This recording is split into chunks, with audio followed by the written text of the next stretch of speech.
Tyler Morris, who to me is a lot of what he does is kind of in that same mold of at least from a body type, from a traits perspective. He's in that Ronnie Bell mold. He's in that Roman Wilson type of mold. Testing numbers aside, I think he kind of looks like what they've had there in terms of number one guys. Last year, because as you said before, Michigan was super experienced at wide receiver. Didn't see him a ton, at least from a production standpoint, but he did not have a game with back-to-back receptions. But he saved his signature play, and maybe the thing that we talk about these plays late in the year that kind of serve as a springboard into the next season. I mean, his 38-yard touchdown against Alabama in the Rose Bowl, that was eye-opening because I don't know, like we've always known that Tyler Morris is a guy that he's a good route runner, good hands, chain mover.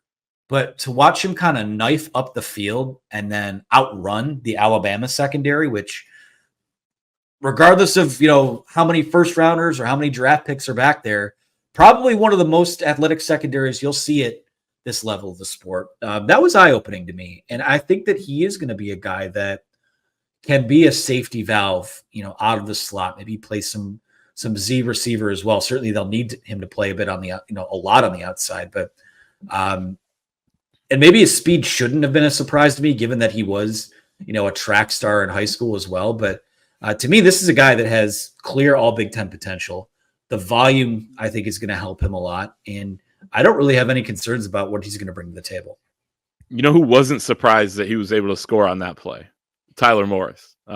Yeah. He said that maybe other people were surprised. I've talked to him about that play a couple times, but he has believed in himself. And you said it, a springboard is a great way to put it because, and they talked about this when you rewatch the spring game, and it was the broadcast team about how his roommates, who is Will Johnson and Colston Loveland, naturally, like the rest of us, they're watching that Rose Bowl game a lot, but it would come on. And Tyler Morris told me he would come downstairs and the Rose Bowl's on. And if it was that 3rd and 10 from the 38-yard line, the plus 38-yard line, he, every time he saw it, it just kind of kept his confidence up. And he's kind of rode that into this next season. He's become a leader in the room, which has been huge for these guys. He was saying this spring that, he's told a guy like Samage Morgan, like, hey, we love what you did last year, but we need more out of you. And, that's something Tyler Morris wouldn't have said a year ago because you had other leaders there, but he stepped up in that role for them. And I think he's going to be the main target on this team. I think whether it's him, Colston Loveland, that remains to be seen, but from a wide receiver perspective, that's going to be him. And, maybe this is because of Cornelius Johnson and just who he was or something else. I think it's maybe more the offense, but I think the guy who's not always lined up on the outside actually ends up having more production for Michigan traditionally. You see it with Ronnie Bell, who had that role. You saw it last year with Roman Wilson, who became the go-to guy from, everyone thinks that the number one receiver has to be the outside receiver when a lot of times it's harder to get the ball to the guy on the outside. It's easier to get it to a guy playing that Z position or in the slot, when they go with 11 personnel. So Tyler Morris is going to be in those situations quite a bit. And then I just like how he comes up big on big downs. I have it here that 8 of his 13 receptions last year came on 3rd down. 135 of his 197 receiving yards came on 3rd down. And his lone touchdown of the year, fittingly, as we said, came on 3rd and 10. Just a massive play to put Michigan up 13-7 in the Rose Bowl. Special teams couldn't make it 14-7, but that was a huge play late in the second quarter to go into halftime with that situation where you felt good about how Michigan was able to play. Now, the offense didn't really do much until the end of the game in the second half, but they were able to figure it out. And sometimes it's not always the play at the end of the game that you have to, that determines the game. It's that 3rd and 10 early on, and he was a big part of that. So, like you said, volume, it's just going to only increase what he can do. Like 2 years ago, Roman Wilson got 20 or 30 targets. Last year, Tyler Morris got 21. And then last year, once he gets 66 targets, Roman Wilson goes off and has a big year. 67 targets, excuse me. So I think it's going to be the same thing for Tyler Morris. He's got that potential. He does. He would be the guy I have as wide receiver 1 heading into this year. Fred McMoore, maybe of all of these guys, the biggest quote unquote stock riser of the offseason. I think if I had to, if we were putting out a depth chart today of what things look like against Fresno State, I think he's probably the guy that starts on the outside in that Cornelius Johnson role. Earned the trust of the staff early on last year, right? Appearing 13 games, 4 catches, 32 yards, and was 5th on the team in wide receiver snaps with 107. And I think the thing that, it's been encouraging about me or about Moore when it comes to at least how I see him is every time that, and again, we don't get to see practices and such, but, JJ McCarthy at Pro Day, Fred Moore's running routes for him. Fred Moore's helping him, get warmed up and all of those types of things. He is a guy that I think gets in extra work wherever he can. I think another guy that was one of the stars of the spring game. He had 2 catches for 76 yards. One of those being a 48-yard touchdown pass from Davis Warren, whose name has come up a lot today. They used him on an end around play. To me, I think he has all the tools to be, a number 2 in this system. Certainly a guy who can play on the outside. They like to cross train their guys as well.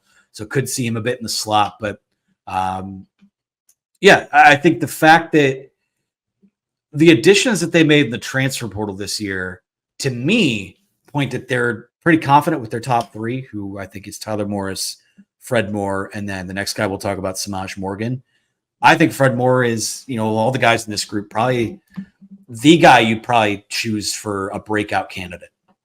Yeah, I agree. He's right up there. And I think his dedication stands out. You mentioned it with him being there, running routes for JJ McCarthy at Pro Day, that sort of thing. One of my favorite stories from talking to Fred Moore last summer was that before the spring game, in which he impressed in that spring game too, back in 2023, he stayed with his brother who was in town at an apartment that he was renting, or maybe it was Airbnb or something like that. And the night before, him and his brother are going through walkthroughs in there. He's visualizing what it's going to be like. He's going over the plays with them. Like, this guy, he was preparing like it was a game. Now, if it was a real game, they'd be staying over at a hotel in Ann Arbor. But, the fact that he was, kind of doing that and realizing that, and he said, I wanted to open people's eyes. And I think he did in that spring game, because he came in as a pretty unheralded recruit. There were mixed reviews on, even his speed, which looks really good. People weren't exactly sure how fast he was. He's proven to be, pretty fast. It seems like he's really dedicated to his route running. Samage Morgan has said he's got Jerry Jeudy-like route running ability. So Jerry Jeudy, one of the fastest guys in the NFL, wide receiver wise. I think that he's going to have a role. I do wonder about getting off the line, being able to block. He's very slender as well. It's similar to Amorian Walker in terms of my concern about what he's going to be able to do in that regard.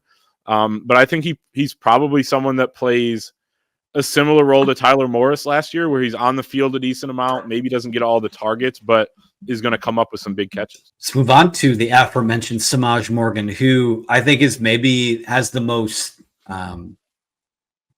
maybe star power is the word of the guys in this room. I think that, last year they found, the one thing you could always say about Jim Harbaugh and freshmen is that he felt that if there was a guy that could help them in any type of role, they'd be on the field. And Samage Morgan was one of those guys. He had the most production of any of Michigan's returning receivers this year, 22 catches, 204 yards, 2 touchdowns. He had 4 rushes for 67 yards and another 2 touchdowns. And, when you think about the guys in that room last year, the guys on that offense last year, the fact that he played even that type of role on a national championship team, I think that's pretty encouraging for what he projects to long term. If anyone ever watched him play at West Bloomfield, it's pretty apparent he was a guy that was going to succeed. They put him everywhere. He was playing nickel. He was playing deep safety. He was returning kicks. He was playing wide receiver. He was playing running back. He was playing wildcat quarterback. I think he can do pretty much whatever you ask him to do on a football field. And he takes to it too. I mean, he's an extremely coachable guy, an interesting personality. great kid, amazing family. But there's a lot more that Michigan can kind of unlock with him. Both as a returner, both as a wide receiver, just as an offensive weapon in general. When you look at, to me, when you look at Tyler Morris, you look at Fred Moore, and you look at Samage Morgan's skill set, I walk away from this, not just this exercise, but this offseason in general, feeling pretty good about what they have at wide receiver at the top of the depth chart. In him doing more, I think is a huge key. And when we talked to him, you and I, a couple of weeks ago, he said that, he doesn't want to be a role player. And I don't think he was unhappy with his role last year as a role player. But, there were experienced players ahead of him that were proven and that got the job done when it mattered most. I mean, think of the huge catches throughout the careers of Cornelius Johnson and Roman Wilson. And Samage Morgan wants to now do that. He wants to be one of the guys that is doing that. And, I wouldn't rule out him.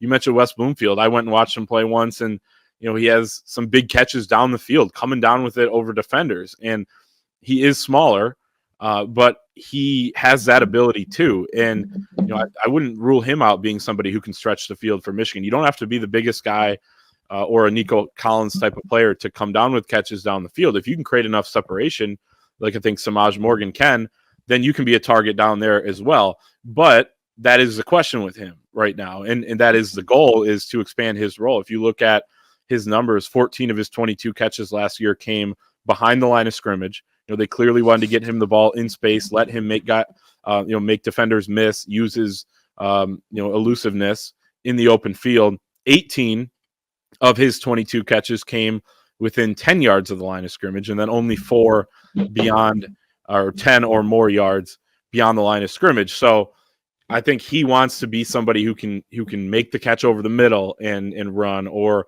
even on the outside, something deeper. So that is going to be huge for him, because I think people are going to be keying on him a little bit more. And if Michigan doesn't have quite the pass game that it did last year, which I don't expect them to be the same without J.J. McCarthy there, then I think it's going to be a little bit more clogged up near the line of scrimmage, where Samage Morgan does a lot of his damage.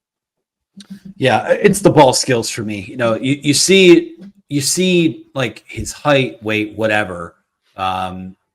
He plays much bigger than that. I mean, he's a guy who can high point a football down the field. He'd adjust to a ball in the air. I mean, think of, was it his first career touchdown that J.J. McCarthy threw to him, where he kind of had to adjust and make that back shoulder catch? I mean, he's a total package. I have no concerns about what he can do on a football field. It's just an application of that more, unlocking that type of skill set.